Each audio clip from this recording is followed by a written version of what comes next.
ભગવતો રૂપે મન સંધારે થિયા. રાજન અતિ વિરાટ સ્વરૂપના ચિત્ત ધારણ કરવી. સૌથી પ્રથમ આસનને જીતવું, સંગને જીતવો, ઇન્દ્રિયોને જીતી ભગવાનમાં સગુણ રૂપનું ધારણ કરવું.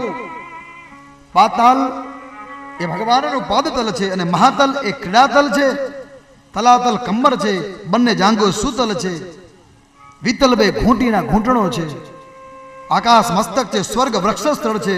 જ્યોતિર્લોક એ કંઠ છે, મરલોક એ મુખ છે, જનલોક એ ભૃગૃટી છે, સત્યલોક લલાટ છે. આ પ્રકારે ચતુર્દશ લોકાત્મક શરીરની રચના કરવી. મુખ વિશે બ્રાહ્મણ, બ્રાહ્મણ વિશે બાહુન વિશે ક્ષત્રિય, જાનુને વિશે વૈશ્ય અને ચરણને વિશે શુદ્ધ. આમ આખી પ્રક્રિયા બતાવી. એ ભગવાનનું મૂળ તત્વનું એમાં ધ્યાન કરી એમાં ધારણા કરવી જોઈએ. એટલે સૌથી પહેલા તો સિદ્ધ કરવું જોઈએ. એના પ્રકાર બતાવ્યા, યમ અને નિયમ. એ થોડા સમજવા આપણા માટે મુશ્કેલ બને કે યમ ને નિયમ એટલે શું. યમના 5 પ્રકાર, નિયમના 5 પ્રકાર. 5 પ્રકાર બાહ્ય શુદ્ધિ ને 5 પ્રકાર અંદરની શુદ્ધિ. નથી રામદેવજી મહારાજ યોગા કરાવતા, એ સાચો શબ્દ છે યોગ. યોગ હજારો વર્ષથી ભગવાન એના મેન ડાયરેક્ટર કોણ? યોગેશ્વર શ્રી કૃષ્ણ. યોગાનામ જાનાતિ સ યોગેશ્વર સહ યોગેશ્વર સહ યોગેશ્વર કૃષ્ણ. એને અષ્ટાંગ યોગ બતાવ્યા. અષ્ટાંગ યોગમાં યમ, યમના 5 પ્રકાર, નિયમ, નિયમના 5 પ્રકાર, પછી આસન. તમે યમમાંથી ક્લિયર થાવ ને પછી નિયમમાં આવવું પડે. નિયમમાંથી ક્લિયર થાવ પછી આસન સિદ્ધિ આવે. ઘણા તો એમ કે ક્યાં ગયા હતા, તો બસ સમાધિ લાગી ગઈ હતી. એમને એમ સમાધિ ન લાગે, રસ્તે હાલતા હાલતા સમાધિ થોડી લાગે. પેલા તો શરીરના ગુણ ધર્મને એને ક્લિયરિટી કરવી પડે. મન, બુદ્ધિ, ચિત્તવૃત્તિઓને રોકવી પડે. આમ બેઠા હોય અહીંયા મન મુંબઈ ભાગી જાય અને જલ્દી બોલાવી લેવું પડે પાછું, કે વારંવાર બીજે ભાગી ન જાય. મન છે ને માંકડા મરકટ જેવું છે, એ ઘડીકમાં ક્યાંય કૂદીને ભાગી જાય એમ. એટલે પહેલા તો મનને જીતવું જોઈએ, ઇન્દ્રિયો દ્વારા વિષયને જીતવા જોઈએ. યમ, નિયમ, પછી આસન. આસન તમે અડધો કલાક બેસો, કલાક બેસો, પછી 2 કલાક, 3 કલાક, 4 કલાક, આમ આસન સિદ્ધિ કહેવાય. આ તો એ કથા મંડપમાં સૌથી મોર પહોંચી જાય, થાંભલો ક્યાં આવ્યો હું બેસી જાય, ટેકો દેવા થાય.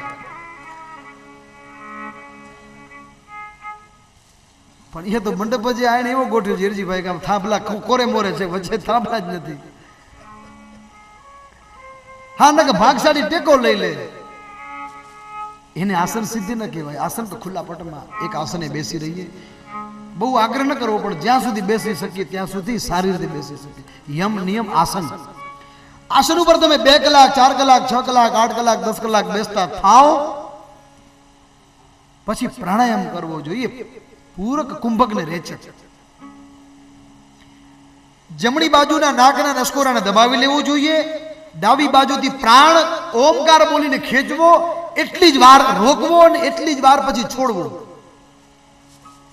જમણા નાકના નસકોરાને દબાવવું, પ્રાણને ખેંચવા, બંને દબાવવા, રોકી રાખવું, પછી જે બાજુથી પ્રાણ બંધ હતા એ બાજુથી છોડવા. આવું 3 વખત કરવું, એને પ્રાણાયામ. યમ, નિયમ, પ્રાણાયામ. પ્રત્યાહાર. સાધનામાં પ્રત્યાહાર એટલે ભોજનની બહુ જરૂરી છે. પ્રત્યાહાર એટલે જીભને ગમે એવું નહીં, પણ શરીરને ગમે એવું ભોજન કરવું જોઈએ. જે આવ્યું કે આવા દો એમ ના હાલે, પછી માંદા પડવાનું. તીખું, તમતમતું, તેલવાળું, આવા બધા વિષયોથી બચવું. જેને સાધના ભજન કરવું હોય ને એને આવા તામસી ભોજનથી બચવું જોઈએ. આનું નામ પ્રત્યાહાર. સાધનામાં વિક્ષેપ ન પાડે એનું નામ પ્રત્યાહાર. યમ, નિયમ, આસન, પ્રાણાયામ, પ્રત્યાહાર. પછી ધ્યાન. ધ્યાનમાં બેઠા પછી આપણને બીજા કોઈ તત્વનું ધ્યાન ન થાય, એનું નામ, એ ક્રિયાનું નામ ધ્યાન છે. અને ધ્યાન લાગતા લાગતા પરમ તત્વમાં ધારણા કરવી, એનું નામ ધારણા છે. ધ્યાનમાંથી ધારણા થાય ને ધારણા પછી સમાધિ આવે. સમાધિ છેલ્લે લાગે, અને સમાધિ લાગી પછી કોઈની જરૂર ન પડે. પણ આ બધું કરવા જઈએ આજના યુગમાં તો આપણે કરી ન શકીએ. એટલે ગાંધીજીના એક પદમાંથી એક પંક્તિ મને મળી, બહુ સરસ છે, તમે કદાચ ભણ્યા હશો. યમ નિયમ આસન પ્રાણાયામ પ્રત્યાહાર આ બધું ન કરવું હોય અને એને શોર્ટમાં, આજે કારણ કે બધી શોર્ટ જમાનો છે ને, બધો રેડીમેડ જમાનો છે, તૈયાર જોઈએ આપણને. હમણાં અમે દુકાનમાં ગયા તો મહારાજ રોટલા ચટણી, અરે તારું ભલું થાય. તો પછી આ ઘર આ બધી આ સ્ત્રીઓ બધું બનાવશે શું? તો રોટલા રેડીમેડ લે. આ ઘઉં લઈ આવવાન, દરાવાન, ચકી જાહુન, માથાકૂટ ડબ્બા ઉપાડવાનું બધું ગયું. આ રેડીમેડ જમાનો આવી ગયો. એમ ગાંધીજી પોતાના વૈષ્ણવ પદમાં એક પંક્તિ આપે છે કે યમ નિયમ આસન પ્રાણાયામ પ્રત્યાહાર. અને શું કહેવાય? સત્ય અહિંસા ચોરી ન કરવી, વણજો તો નવસંઘરવું. સત્ય અહિંસા ચોરી ન કરવી, વણજો તો નવસંઘરવું. સત્ય અહિંસા ચોરી ન કરવી, વણજો તો નવસંઘરવું. સત્ય અહિંસા ચોરી ન કરવી, વણજો તો નવસંઘરવું. કી જય અસત્ય ન બોલે,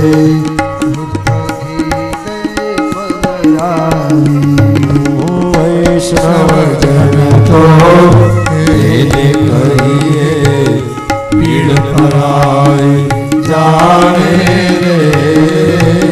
વૈષ્ણવજન તો એને કહીએ. સત્ય અહિંસા ચોરી ન કરવી, વણજો તું નવસંગરવું. આ યોગ, અષ્ટાંગ યોગની પરિભાષા ગાંધીજીએ વૈષ્ણવ પદમાં સમજાવ્યું છે. સત્ય અહિંસા ચોરી ન કરવી. એક સત્યનો આશ્રય લેવો. તમે સત્ય બોલો એટલે તમે યોગની ઉપાસના કરી છે. અહિંસા, હિંસા ક્યાંય ન કરવી એટલે કોઈને રાઇફલ બંદૂક લઈને મારી નાખવું એટલી જ હિંસા નહીં, પણ ઘરે બેઠા બેઠા કોઈકનું બુરું ઈચ્છવું. આ મરી જાય, તમારા બોલવાથી મરતો નથી, પણ શા માટે હિંસા લઈએ? એ મન વચન કર્મથી કોઈનું ભૂંડું ન કરીએ. સત્ય અહિંસા. બીજું ચોરી ન કરવી. ચોરી એટલે પોતાના ક્રેબિલિટીથી વધારે રાખવું ને, એ પણ ચોર કહેવાય. પોતાની હેસિયતથી વધારે રાખી લેવું એ સંગ્રહખોર કહેવાય. કોઈકના ઘરેથી ચોરી કરી આવીને ખાલી એક જ ચોરને, ચોરની કોઈ પેટર્ન એક જ નથી, ચોરની પેટર્ન ઘણી બધી છે. આપણી ક્ષમતાથી વધારે રાખવું એ પણ ચોર છે, એ બીજાને આપી દેવું જોઈએ. તો સત્યનું પાલન કરવું જોઈએ, હિંસા ન કરવી જોઈએ, ચોરી ન કરવી જોઈએ. વણજોતું નવ સંઘરવું. દિવાળી આવે ત્યારે તમે ઝાપટ ઝૂપટ કરો ત્યારે વિચાર, ક્યાંક આંખ બંધ કરીને તમે જ નક્કી કરો ને હું શું કામ બોલું, વળી કહેશે મહારાજ બોલી ગયા. તમે જ નક્કી કરો કે આપણા ઘરમાં ઘર વખરી સાફ કરીએ ત્યારે રોજ પર ડે આવતી કામમાં આવતી વસ્તુ કેટલી, અને 12 મહિનામાં 2 વાર કે 4 વાર આવે એવી વસ્તુ કેટલી. થારી વાટકા અને રાંધણિયાના રાશન સામાન સિવાય, અને બેડરૂમમાં ખાટલા સિવાય, અને કદાચ ઘણું ખરું હોય તો એ તમારું ડાઇનિંગ ટેબલ, એના સિવાય 80% ઘર વખરી આડી આવે પણ તોય હાંગરી રાખીએ. પર ડે યુઝ આવનારી 20%, જવા દો હાલો 30% વધારે તો 70% એક્સ્ટ્રા વસ્તુ એવી હોય આપણે એમ દેતા જીવ ના હાલે ને હંગરી હાંકડ થાય. વણજોતું નવ સંઘરવું. જીવવા થકી જઈએ, સત્ય બોલે. યમ નિયમની વાત ગાંધીજીએ કરી. આપણાથી કઈ ન થઈ શકે તો યોગ એટલે શું એની બહુ સુંદર મજાની વ્યાખ્યા બતાવી કે યોગ દ્વારા યોગ કર્મસ્તુ કૌશલમ. આમ આંખ બંધ કરીને 2-4 કલાક બેસાય, સમય મળે ન મળે આપણને તો શું કરવું? આ સ્ત્રીઓને બાળકો શું કરવું? તો કે યોગ કર્મસ્તુ કૌશલમ. કર્મ એટલે છોકરાઓ હોય તો ભણવામાં એનું ભણવાનું મેન ખાસ મહત્વનું હોય તો એને કુશળતાપૂર્વક ભણવામાં ધ્યાન દેવું એટલે એના માટે યોગ. પુરુષોએ નીતિપૂર્વક નિષ્ઠાપૂર્વક ધંધામાં સવારથી સાંજ સુધી મહેનત કરવી. યોગ કર્મસુ કૌશલમ. આ યોગ. સ્ત્રીઓ સ્ત્રીઓએ સમયસર રસોઈ કરવી, કપડાં ધોવા, પોતાના ઘરની માવજત કરવી અને વડીલોને સેવા કરવી, પોતાના પરિવારનું દિલ જીતવું, આ યોગ. ક્યાંય જવાની જરૂર નથી, ચોપડી લેવાની જરૂર નથી. યોગા કર્મસુ કૌશલમ.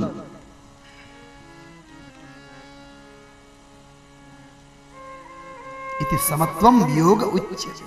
યોગની ઘણી બધી વ્યાખ્યાઓ છે. પતંજલિ યોગ સૂત્રમાં તો ઘણું બધું એનું આપ્યું છે, પરંતુ સમત્વમ યોગ ઉચ્યતે, સમાન દ્રષ્ટિ રાખી પોતાના કાર્યને દીપાવવું. અંતે સુખદેવજી કહે છે કે હે રાજન, આવી રીતે ધારણા કરવી અને ભગવાનનું સ્વરૂપનું ધ્યાન કરવું. બોલે ભગવાનનું કેવા સ્વરૂપનું? શાંતાકારમ ભુજગશયનમ પદ્મનાભમ સુરેશમ વિશ્વાધારં ગગન સદૃશમ મેઘવર્ણમ શુભાંગમ લક્ષ્મીકાંતમ કમલનયનમ યોગભિર્ધ્યાનગમ્યમ વંદે વિષ્ણું ભવભયહરં સર્વલોકૈકનાથ સશંખ ચક્રમ સકિરીટકુંડલમ સપીતવસ્ત્રમ સરસેરુહિક્ષણમ સહાર વક્ષસ્થલગૌ સુરસ્ત્રિયમ નમામિ વિષ્ણું શિરસા ચતુર્ભુજમ. એવા શાંત જેનો આકાર છે, શાંતાકારમ ભુજગ શયનમ, સાપની ગોદમાં જેનું શયન છે, ભુજગ શયનમ પદ્મનાભમ સુરેશમ, વિશ્વાધારમ વિશ્વનો જે આધાર છે, ગગન સદૃશમ મેઘ જેવું જેનું વર્ણ છે, મેઘવર્ણમ સુહાંગમ લક્ષ્મીકાંતમ લક્ષ્મીના સ્વામી છે, કમલ નયનમ કમલ જેવી જેની આંખો છે, યોગી વિર્ધ્યાનગમ્યમ મોટા મોટા યોગીઓ જેનું ધ્યાન ધરે છે, એવા ભગવાન શ્રી હરિને અમારા નમસ્કાર. આ એક જ ફોકસ, ભગવાન વિષ્ણુનું ધ્યાન ધરવું. તમે ગમે તે દેવનું યજન કરશો ને, આકાશાત પતિતમ તોયમ યથા ગચ્છતિ સાગરમ સર્વદેવ નમસ્કાર કેશવમ પ્રતિગચ્છતિ. આકાશમાંથી વરસાદમાં પાણી પડે ને તો કોઈની છતમાંથી પડે, કોઈના નરિયામાંથી પડે, કોઈ શેરીમાં આવે, કોઈના ગામમાં આવે, એ બધું ક્યાં જાય? પોતાનું કોઈ એગ્રીમેન્ટ કરાવી રાખેલ પાણી ખરું, ભાઈ આ મારે ઘરે જ પડશે આટલું નહીં. બધા જ વરસાદનું પડેલું પાણી અંતે ક્યાં બોલે? તળાવ ને તળાવમાંથી ક્યાં તો ડેમ ને ડેમમાં ફાટે તો ઓગન થાય તો ક્યાં તો સમુદ્રમાં. સર્વત્ર આકાશમાંથી પડેલું જલ એ જેમ અંતે સમુદ્રમાં મળી જાય છે, એમ સર્વદેવ નમસ્કાર કેશવમ પ્રતિગચ્છતિ. બધા જ દેવતાઓને કરેલા નમસ્કાર અંતે ભગવાન શ્રી વિષ્ણુના ચરણે જાય છે. માટે ભગવાન વિષ્ણુનું ધ્યાન ધરવું. એ રાજન, મરનારાએ ઈચ્છા ઈશ્વરનું પૂજન કરવું. અલગ અલગ કામના વાળાઓએ ભાગવતમાં આપેલા તે દેવતાઓનું યજન અને સ્મરણ કરવું, એની ઈચ્છા પૂરી થાય છે.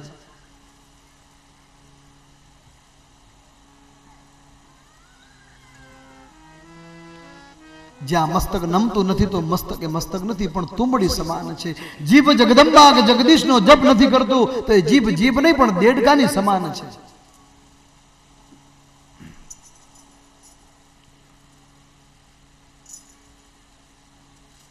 મનુષ્યનું આયુષ્ય પ્રપંચમાં અને ભોગ વિષયમાં વીતતું જાય છે. એ સમજવું મનુષ્યનું જીવન પશુ સમાન ગણવું.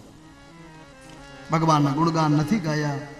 જેને આંખથી ભગવાન નહીં નહીં સંત દર્શ હરિ દેખા, જે આંખ દ્વારા ભગવાનના દર્શન નથી કર્યા, એ આંખ નથી પણ મોરની પીછી સમાન છે. સ્ત્રી કે પુરુષોએ ગતિને ઓળખી ભગવાનનું યજન કરવું જોઈએ. અંતે સુખદેવજીએ મંગલાચરણ કર્યું છે. શ્રી સુગૌવાચ નમઃ પરસ્મૈ પુરુષાય ભૂયસે સદોદ્ભવસ્થા નિરોધ લીલયા ગૃહીત શક્તિ ત્રિત્રયાય દેહિના